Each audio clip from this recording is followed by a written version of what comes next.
I'm sitting here with Dr. C.T. Vivian, Freedom Rider, SCLC President. Dr. Vivian, can you give me an overview of your thoughts on the presidential debate? Oh, yes. And I feel that all of us, each and every person that watched, has something to say about it. I think the main problem we have to see is two, is that one of them came pumped up because that's the way he's done things. He's planned things for sales. He doesn't plan them for the long term.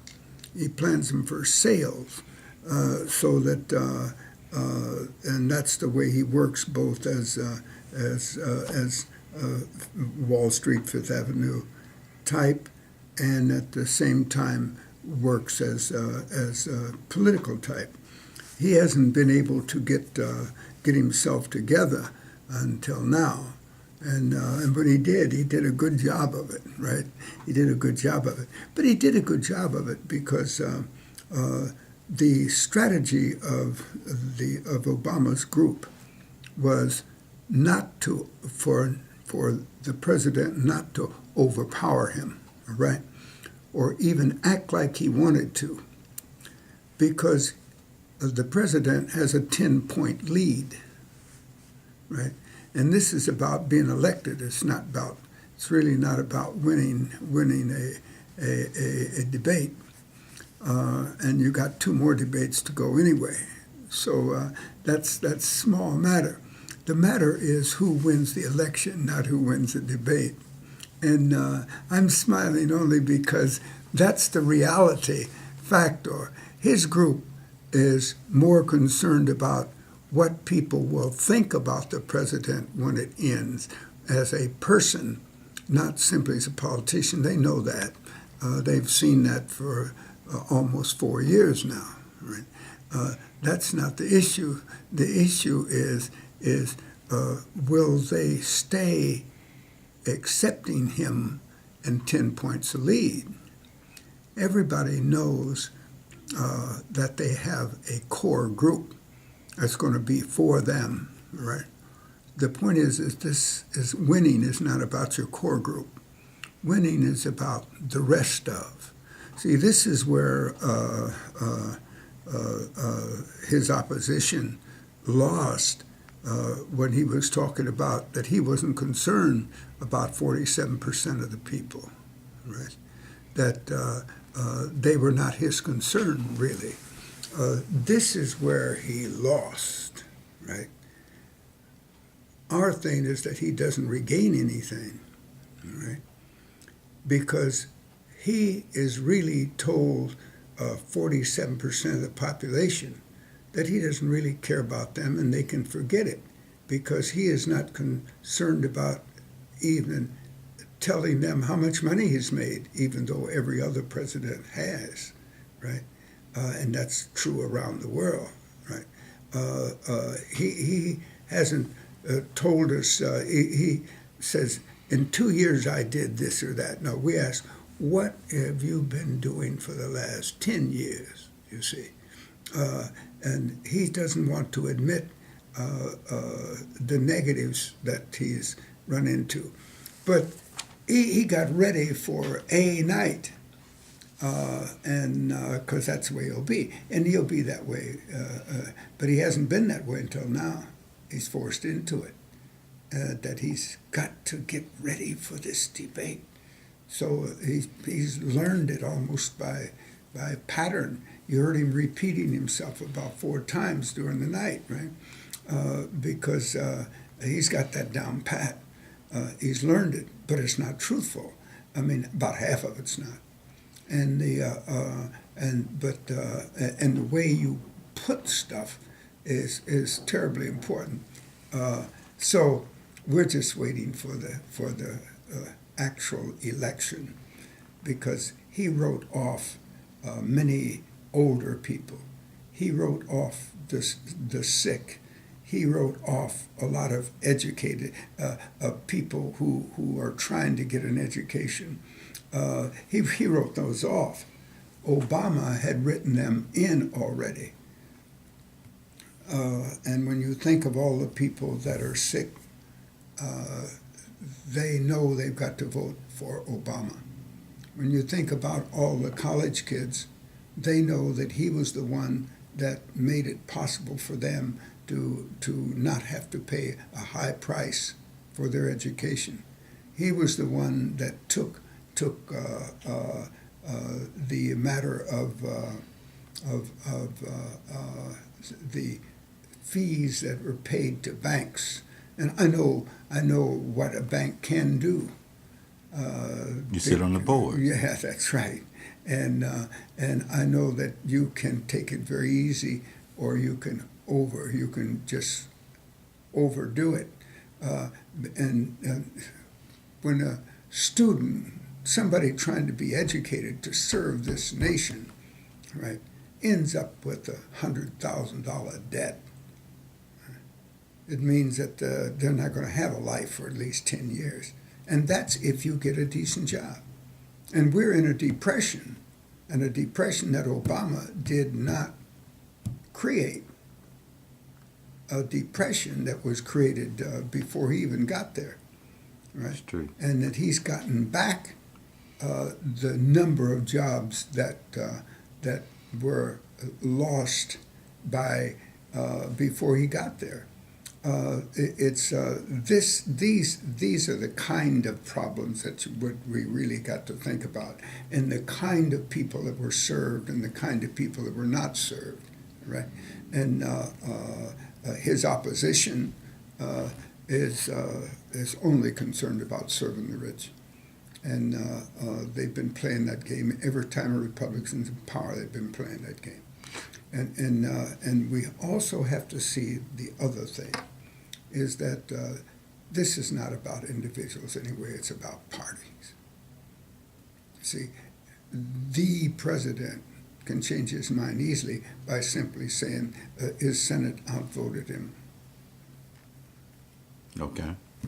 Now, Dr. Vivian, very few people can answer this question that I'm getting ready to ask you. Okay. And I guess I'm just going straight to the gut. Yeah. Well, Now, I'm glad you added that up front. That means that I don't have to really have it right, because very few people can answer it. All right? Now, I'm sitting here thinking about when I looked at Eyes on the Prize. Yeah. The things you did for black folks, the thing you did for people to get to vote. Yeah, for people. To get out to vote. How do you feel? And this is going the second time around for President Obama. Is that when we talk about Obama, Obama is the high point of the whole civil rights movement, right?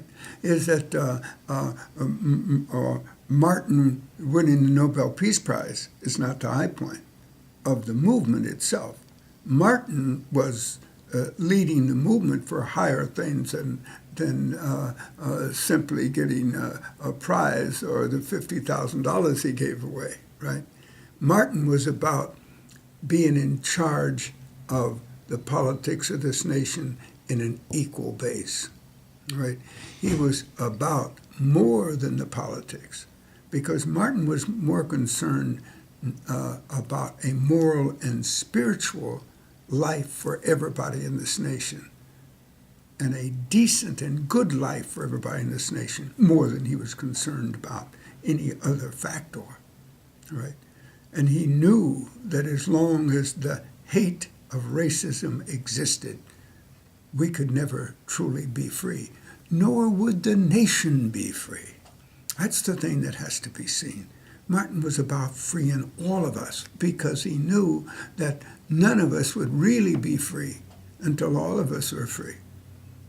And especially if you're not a billionaire that can go anywhere you want to, that line is very true. So Martin's concern was not whether he got a Nobel Peace Prize, and it wasn't about any of those smaller things, but about having a decent life for everybody in the nation. Now, Obama knew that because he told me so. I mean, I talked to him about it. His central concern is that what can be done for average people. That's what he was concerned about from the very beginning. I mean, when he ran for office, I had conversation with him before he ran for office, right? Not after he got it, right? But before he got it, I knew what he wanted, and I've talked to him since, right? In fact, I was invited to the White House, and I know what he thinks and what he feels, and it's not something that he changes every 5 minutes. He's continuously trying to find a way to solve the problems that were left with him, not by him. Was left with his coming into office. And on that note, what would you like to say to the general public about getting out to vote? Well, is that I think I would say that under any circumstances, I would answer it the same under any circumstances. Voting is basic to life in this nation and should be around the world, right? Except that everybody doesn't have a chance to their opinions to be counted and shared with others. We are fortunate that way. I would also say that any party that goes out to limit the vote of others does not deserve to even be on the ballot. When you begin to take away the central privilege of citizenship and you plan it and you work it together with other people, you don't deserve it. The last time this was done was, and it was done just to black people before, it was what they call the Southern strategy, right? It was the Southern strategy of the Republican Party. And the fellow who wrote the Southern strategy for them got cancer. And before he died, he admitted, told the whole story of how it was designed to destroy the vote of black people, right, and not of white people, and that he told the whole story and asked God's forgiveness for us and asked Black Americans to forgive him for it, because he knew it was wrong. You know, when you see this, two former governors of Alabama, right, both admitted that they knew what they were doing to stop black people from voting and to limit the lifestyle of black people below the equality level was wrong, right? Admitted it. We have tapes of it, right? One was George Wallace. George Wallace was one, and Patterson was the other one. Governor Patterson of Alabama was the other one. Mm-hmm. Thank you, because if it wasn't for you talking to me, a lot of things I would not know. Mm-hmm. And I thank God for you. And I thank God for you, my friend, and for everybody who really goes out to find what's really going on, what has really happened, and what it really means for the good of people. And on that, Dr. Vivian. See you, my friend.